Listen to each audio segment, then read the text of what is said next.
Hello student, कल आप लोग 4 मार्च को पेपर देने वाले हैं अर्थशास्त्र का। तो आज रात ये वायरल पेपर तैयार करके चले जाओ। पेपर में 100% पूरा प्रश्न दिया होगा। यहाँ पर आप देख सकते हैं एक वायरल पेपर में आप लोगों के लिए लेकर आया हूँ और इस वीडियो में एक वायरल पेपर जो है इसका मैं सोल्यूशन आप लोगों को देने वाला हूँ। और आपके कल पेपर में 4 मार्च के पेपर में 100% सारे प्रश्न इस पेपर से आएंगे। नोट कर लो, अभी से तैयार कर लो। 95% यदि आपको लेकर आना है अर्थशास्त्र इकोनॉमिक्स। देखिए 2025 का ये पेपर है अर्थशास्त्र का।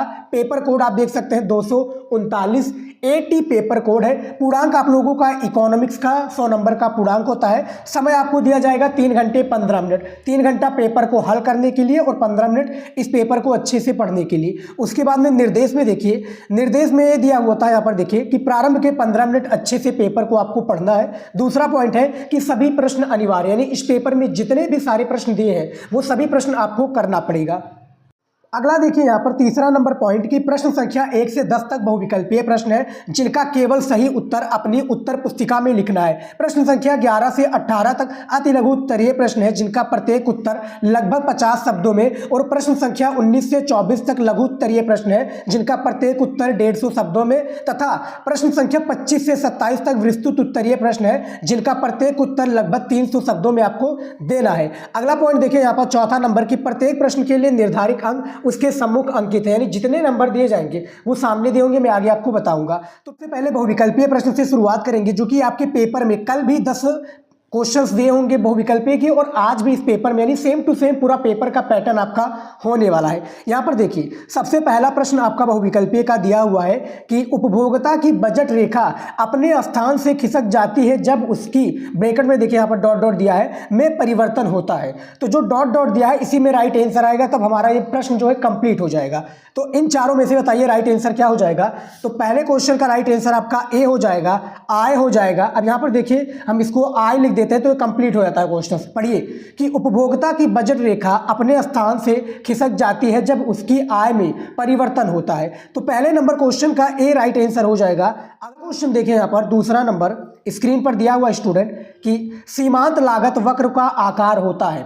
तो जो सीमांत लागत वक्र है इसका जो आकार होता है, स्क्रीन पर आप 4 ऑप्शन देख सकते हैं और इनमें से आपका एक सही विकल्प है। जी हाँ स्टूडेंट, आपका ए वाला ऑप्शन बिल्कुल सही हो जाएगा। यूं आकृति का होता है सीमांत लागत वक्र, ठीक है। तीसरे का एक करेक्ट आंसर हो जाएगा। और आप लोग बहुविकल्पीय प्रश्न को तैयार किए होंगे तो ये जो मैं पेपर, एक प्रकार से पूरा पेपर बता रहा हूँ स्टूडेंट, इसका आप लोगों को आंसर ऑलरेडी से आता होगा। तीसरा क्वेश्चन देखिए यहाँ पर अर्थशास्त्र में लाभ को प्रदर्शित करते हैं। तो अर्थशास्त्र में इन चारों में से बताना है कि लाभ को प्रदर्शित कौन करता है। तो तीसरे का आपका डी राइट आंसर हो जाएगा, पाई हो जाएगा। पाई आपका इस तरह से रहता है स्टूडेंट, ठीक है, यहाँ पर आप देख सकते हैं। तो तीसरे का डी करेक्ट आंसर आपका हो जाएगा। अगला क्वेश्चन है बहुविकल्पीय का 4 नंबर। देखिए फर्म का उद्देश्य, ब्रैकेट में देखिए सॉरी यहाँ पर डॉट डॉट करके दिया हुआ है, को अधिकतम करना है। तो इसमें हमारा राइट आंसर हो जाएगा। तो लाभ को अधिकतम करना है। तो यहाँ पर देखिए क्वेश्चन कंप्लीट हो गया कि फर्म का उद्देश्य अपने लाभ को अधिकतम करना है। तो चौथे का बी वाला करेक्ट आंसर आपका हो जाएगा। अगला क्वेश्चन देखिए यहाँ पर बहुविकल्पीय का 5 नंबर कि अर्थव्यवस्था में अर्थव्यवस्था की मूल क्रियाएं हैं। 1 नंबर का ये क्वेश्चन है और आपको बताना है इन चारों में से कि अर्थव्यवस्था की मूल क्रियाएं क्या हैं। वो आपका ए वाला ऑप्शन सही हो जाएगा, यानी उत्पादन, उपभोग और निवेश, ये सारी चीज़ें हो जाएंगी जो कि एक प्रकार से अर्थव्यवस्था की मूल क्रियाएं हैं। तो 5 नंबर का ए राइट आंसर हो जाएगा स्टूडेंट। वायरल पेपर है, वीडियो को लास्ट तक जरूर देखिएगा और जो आपके दोस्त हैं, फ्रेंड हैं, उनको वीडियो जरूर शेयर कीजिएगा। काफ़ी इंपॉर्टेंट क्वेश्चन इस पेपर में दिए हुए हैं। 6 नंबर क्वेश्चन है कि वृत्ताकार आय प्रवाह के यहाँ पर देखिए द्विक्षेत्रीय प्रारूप में निम्नलिखित में से कौन सा एक शामिल है। तो 6 नंबर का आपका डी राइट आंसर हो जाएगा स्टूडेंट। यहाँ पर परिवार एवं फर्म क्षेत्र हो जाएगा बिल्कुल करेक्ट आंसर, यानी 6 नंबर का आपका डी राइट आंसर हो जाएगा।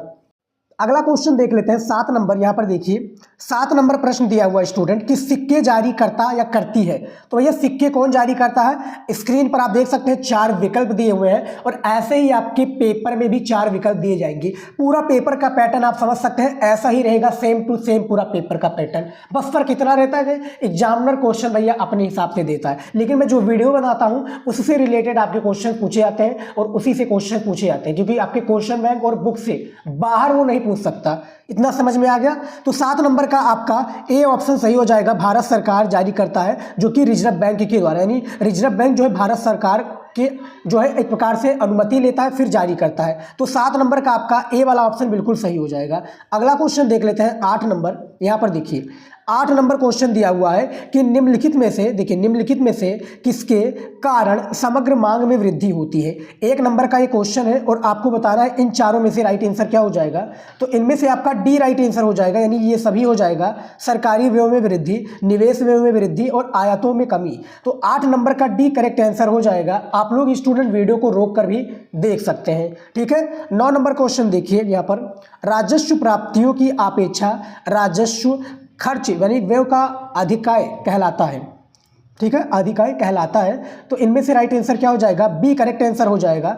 आंसर राजस्व घाटा हो जाएगा राइट आंसर स्टूडेंट, यानी 9 नंबर का बी करेक्ट आंसर हो जाएगा। और बैकग्राउंड में स्टूडेंट आपको काफ़ी आवाज़ सुनाई दे रही होगी, जो कि भैया लोग चिल्लाते हैं यहाँ पर बहुत सारे लोग, तो प्लीज़ इग्नोर कर लीजिएगा आप लोग, ठीक है स्टूडेंट। आपकी तैयारी रुकनी नहीं चाहिए, यही हमारी सिर्फ बातों को आप सुनिए, फालतू के बाहरी जो बात है उसको प्लीज़ इग्नोर कीजिएगा, यही रिक्वेस्ट है। 10 नंबर क्वेश्चन है कि एक बंद अर्थव्यवस्था में डॉट डॉट करके दिया हुआ नहीं होता है। तो भैया एक जो है बंद व्यवस्था में विदेशी व्यापार यानी आयात और निर्यात नहीं होता है। तो यहाँ पर ये कंप्लीट कर देंगे। अब देखिए एक बंद अर्थव्यवस्था में विदेशी व्यापार नहीं होता है, जिसको हम आयात निर्यात यानी इंपोर्ट और एक्सपोर्ट कहते हैं। तो 10 नंबर का डी करेक्ट आंसर हो जाएगा। और ये टोटल कितने 10 आपके बहुविकल्पीय प्रश्न थे।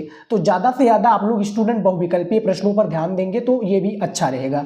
तो 10 नंबर क्वेश्चन का आपका डी राइट आंसर हो जाएगा। अब चलिए देख लेते हैं स्टूडेंट, टोटल आपके 8 आपके टोटल अति लघु उत्तरीय प्रश्न इकोनॉमिक्स में दिए होते हैं, अर्थशास्त्र में। और हर एक प्रश्न 3 नंबर का होता है। 50 शब्दों में इसका बेसिकली जो है शब्द सीमा दिया हुआ है। 50 शब्दों में आपको आंसर यहाँ पर देना है, लेकिन ये नहीं कि 50 ही शब्दों में दीजिए। क्वेश्चन का आंसर जितने शब्दों में कंप्लीट होता है उतने दीजिए, लेकिन 50 शब्द से ऊपर मत जाइए, ये इसमें बताया गया है। तो चलिए दिखा देता हूँ एक एक करके सारे प्रश्न के उत्तर को, ठीक है। बारीकी से, अच्छे से, ध्यानपूर्वक, दिमाग लगाकर ये सारे क्वेश्चंस को आप देखिए अति लघु उत्तरीय प्रश्न है। इसमें 11 नंबर क्वेश्चन दिया हुआ है कि अदायगी संतुलन से आप क्या समझते हैं, इसके बारे में बताइए, ठीक है। 3 नंबर का क्वेश्चन है, तो देख लेते हैं स्टूडेंट इसका उत्तर। जो अदायगी संतुलन है इसका परिभाषा देख लेते हैं। उत्तर देखिए, अदायगी संतुलन या भुगतान ब्रैकेट में देखिए शेष संतुलन BOP यानी बैलेंस ऑफ पेमेंट किसी एक देश के निवासियों और शेष विश्व के बीच एक निश्चित समयावधि में ब्रैकेट में है खासकर 2 वर्षों में ब्रैकेट बंद वस्तुओं सेवाओं में व परिसंपत्तियों के लेन देन का विवरण है। तो ये जो क्वेश्चन पूछा था 11 नंबर, इसका आंसर यहाँ पर आप देख सकते हैं। वीडियो को यानी स्टॉप करके, रोक करके आप इन सारे क्वेश्चंस को पढ़ समझ सकते हैं स्टूडेंट, ठीक है, क्योंकि समझना आपके लिए इंपॉर्टेंट है। और बैकग्राउंड में आवाज़ जैसी चल रही है आपको काफ़ी डिस्टर्बिंग हो रहा होगा, तो प्लीज़ उसके लिए मैं क्षमा चाहूँगा, यानी माफ़ी चाहूँगा।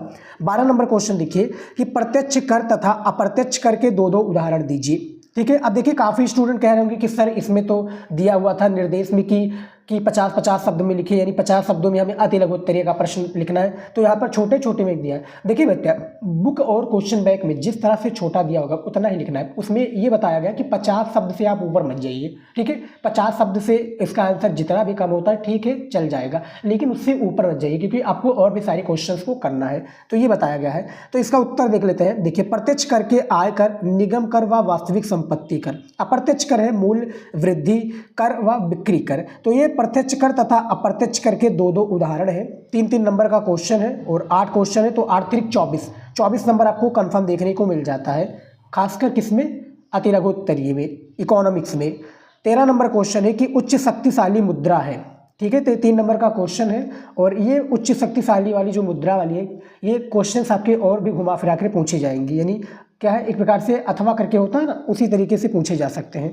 इसका उत्तर देख लेते हैं। देखिए, केंद्रीय बैंक द्वारा निर्गमित करेंसी जो जनता अथवा व्यवसायिक बैंकों के पास हो सकती है उसको क्या मौद्रिक आधार कहा जाता है। इसे उच्च शक्ति द्रव्य या रिजर्व द्रव्य भी कहते हैं। ये शाख निर्माण के लिए, देखिए शाख निर्माण के लिए निर्माण के आधार के रूप में कार्य करता है। तो जो उच्च शक्तिशाली मुद्रा क्या है इसके बारे में बताया गया। इसका आंसर आप देख सकते हैं।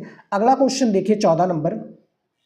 देखिए अगला क्वेश्चन है कि भारत में सकल घरेलू उत्पाद का आकलन कौन करता है। ये 3 नंबर का एक मोस्ट इंपॉर्टेंट क्वेश्चन है। इसका उत्तर देखिए, भारत में केंद्रीय सांख्यिकी कार्यालय CSO यानी सेंट्रल स्टैटिक ऑफिस, ठीक है, सेंट्रल स्टैटिक्स ऑफिस साधन लागत तथा बाजार कीमत पर सकल घरेलू उत्पाद GDP का आकलन करता है।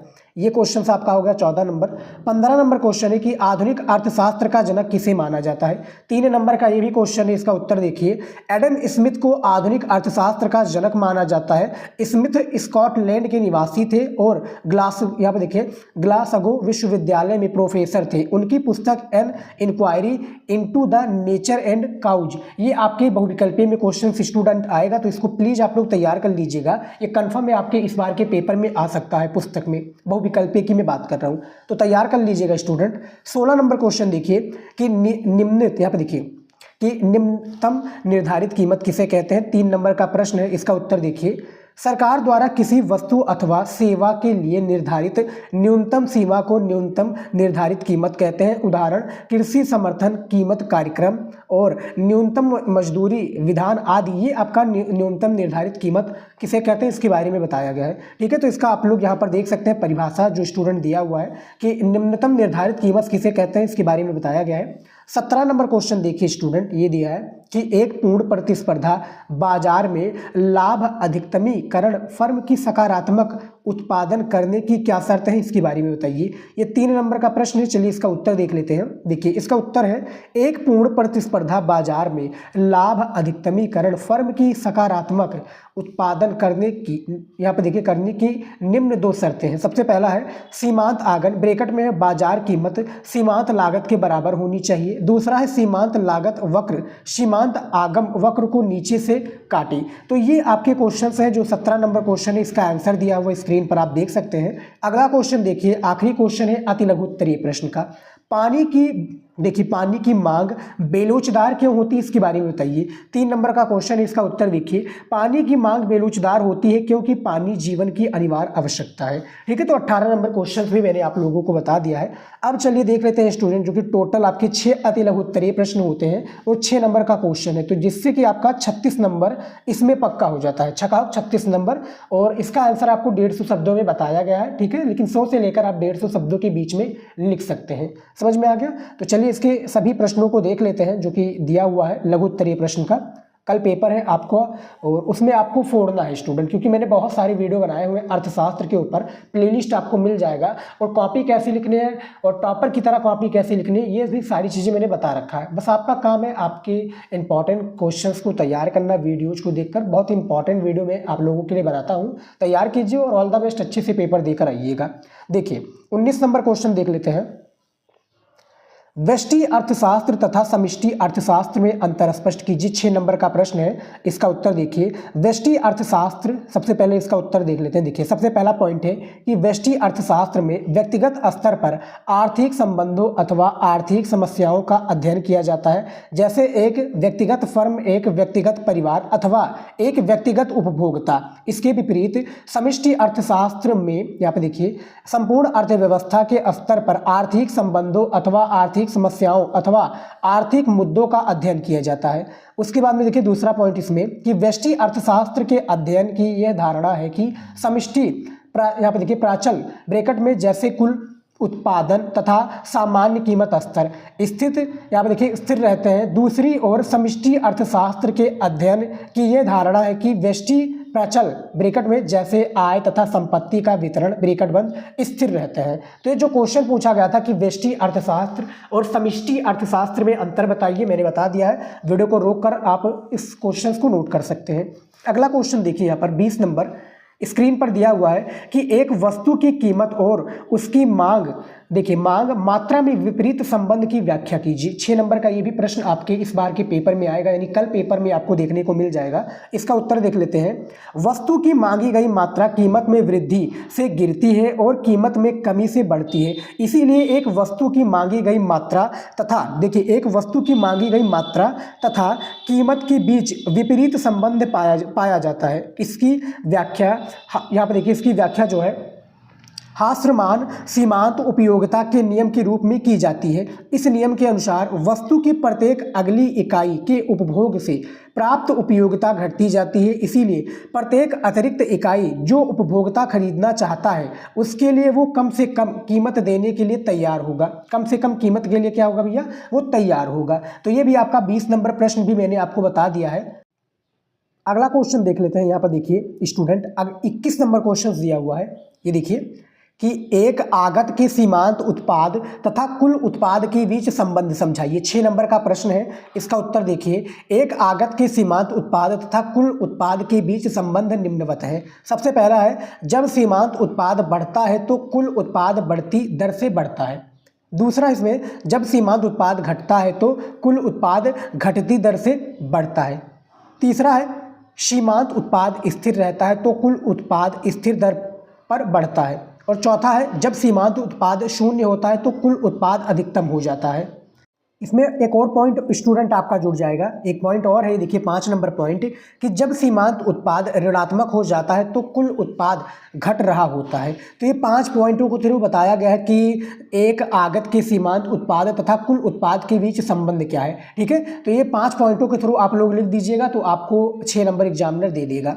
अगला प्रश्न देखिए 22 नंबर, समष्टि अर्थशास्त्र की दृष्टि से अर्थव्यवस्था के 4 प्रमुख क्षेत्रकों का वर्णन करें। ठीक है, 6 नंबर का क्वेश्चन है, इसका उत्तर देखिए।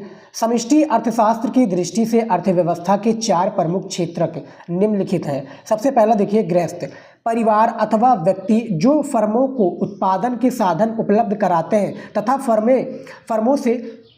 फर्मों से वस्तुओं एवं सेवाएं खरीदते हैं, इसको गृहस्थ कहते हैं। उसके बाद में देखिए यहाँ पर दूसरा, फर्में आर्थिक इकाइयाँ जो उत्पादन के साधनों द्वारा वस्तुओं एवं सेवाओं का उत्पादन करती हैं, तो ये फर्में कहलाती हैं। तीसरा देखिए, सरकार राज्य, देखिए जो देश में कानून एवं व्यवस्था बनाए रखता है, कर तथा जुर्माना लगाता है, कानून बनता है तथा देश के निवासियों के कल्याण के लिए कार्य करता है, उसको सरकार के अंतर्गत नापा जाता है। और चौथा है, बाह्य क्षेत्र, इसका तात्पर्य क्षेत्र के शेष विश्व के साथ आर्थिक लेन देन से है। ठीक है, विश्व के आर्थिक लेन देन से है। तो ये समष्टि अर्थशास्त्र की दृष्टि से अर्थव्यवस्था के 4 प्रमुख क्षेत्रों का वर्णन किया गया है। हालांकि ये जो क्वेश्चंस में बता रखा हूँ आपको, मैंने काफ़ी सारे इंपॉर्टेंट वीडियोज में बता रखा है। उसके बाद में देखिए 23 नंबर क्वेश्चन, यहाँ पर मुद्रा के विनिमय का माध्यम कार्य की व्याख्या कीजिए। ठीक है, जो मुद्रा के विनिमय का माध्यम, इसके कार्य की व्याख्या करना है। 6 नंबर का ये आपका बहुत इंपॉर्टेंट क्वेश्चन है, इसका उत्तर देखिए। विनिमय का माध्यम मुद्रा का एक महत्वपूर्ण कार्य है। इसका अर्थ है कि मुद्रा वस्तुओं का, यहाँ पर देखिए मुद्रा वस्तुओं तथा सेवाओं के लेन देन के विनिमय में माध्यम का कार्य करती हैं। वस्तुओं तथा सेवाओं के क्रय के माध्यम के रूप में मुद्रा के प्रयोग ने वस्तु विनिमय प्रणाली की आवश्यकताओं के दोहरे संयोग की मुख्य कठिनाई, यहाँ पर देखिए कठिनाई को दूर कर दिया है। मौद्रिक प्रणाली में वस्तुओं तथा सेवाओं की क्रय तथा विक्रय गतिविधियों को एक दूसरे से अलग कर दिया गया है। यदि एक व्यक्ति वस्तुएं खरीदना चाहता है तो वो मुद्रा की सहायता से ऐसा कर सकता है। वो मुद्राओं की सहायता से क्या कर सकता है, ये मुद्रा के विनिमय माध्यम को यानी खरीद सकता है। तो जो 23 नंबर क्वेश्चन था स्टूडेंट की मुद्रा के विनिमय माध्यम से कार्य की व्याख्या कीजिए, इसके बारे में यहाँ पर बाकायदा मैंने बता दिया। यहाँ पर आप स्क्रीन पर देख सकते हैं स्टूडेंट। ठीक है, ये देखिए इसका आंसर काफ़ी इंपॉर्टेंट ये क्वेश्चंस मैं बता रहा हूँ आप लोगों को। बस आपका एक ही काम है, इस वीडियो को ज़्यादा से ज़्यादा शेयर करना। मैं और भी वीडियो सब्जेक्ट पर लेकर आऊँगा। देखिए अभी आपका और भी सारे सब्जेक्ट हैं, शिक्षा शास्त्र, इतिहास, भूगोल, समाज शास्त्र, तो मैं सभी पर वीडियो लेकर आऊँगा। और ये चैनल, जैसा कि मैं हर एक वीडियो में बताता हूँ, आप लोगों के लिए ही है, आर्ट स्ट्रीम के स्टूडेंट के लिए। तो चैनल को सब्सक्राइब कर लीजिएगा यदि आपको मेरा वीडियो पसंद आता है तो। 24 नंबर क्वेश्चन देख लेते हैं। आखिरी क्वेश्चन है लघु उत्तरीय प्रश्न का कि सरकारी बजट का क्या महत्व है। 6 नंबर का प्रश्न है, इसका उत्तर देखिए। सरकारी बजट का महत्व निम्नलिखित है। सबसे पहला है, ये सरकार की राजकोषीय नीति ब्रैकेट में राजस्व तथा व्यय नीति को प्रतिबिंबित करता है। ये देश की समृद्धि तथा विकास की गति को मार्ग देता है। दूसरा है, ये प्राथमिक घाटे को प्रतिबिंबित करता है। ये सभी घाटे मिलकर देश में वित्तीय अनुशासन की मात्रा को बताते हैं। घाटों का उच्च स्तर उस देश में आर्थिक स्थिरता की ऊंचाई या ऊंची मात्रा को बताता है। तीसरा देखिए यहाँ पर पॉइंट, यानी पॉइंट के थ्रू बताया गया भैया, कि सरकारी बजट राजकोषीय नीति का एक महत्वपूर्ण उपकरण है।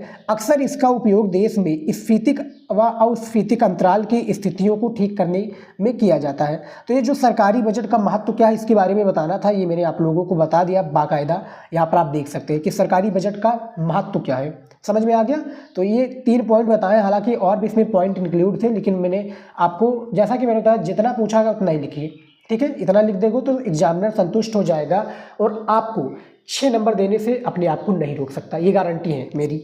अब चलिए देख लेते हैं विस्तृत उत्तरीय प्रश्न स्टूडेंट। ये देखिए विस्तृत उत्तरीय प्रश्न के एक एक प्रश्नों को चलिए देख लेते हैं, जो कि आपको पेपर में बात करूं 300 शब्दों में इसका आंसर बताया गया है, खासकर निर्देश में। तो देखिए 25 नंबर क्वेश्चन है कि उदासीन वक्र से आप क्या समझते हैं? तटस्थता वक्रों की सहायता से उपभोक्ता के संतुलन को समझाइए। अब यहाँ पर देखिए 6 + 4 नंबर, तो 4 नंबर दिया जाएगा उदासीन वक्र की परिभाषा के लिए और 6 नंबर दिया जाएगा आपको इसके तटस्थता वक्रों की सहायता से उपभोक्ता के संतुलन को समझाने के लिए। अब देखिए यहाँ पर अथवा करके भी दिया है क्वेश्चन कि मांग की लोच क्या है, इसे मापने की प्रतिशत रीति को समझाइए। तो दोनों में से केवल एक ही प्रश्न को करना है, आप लोग कर लीजिएगा।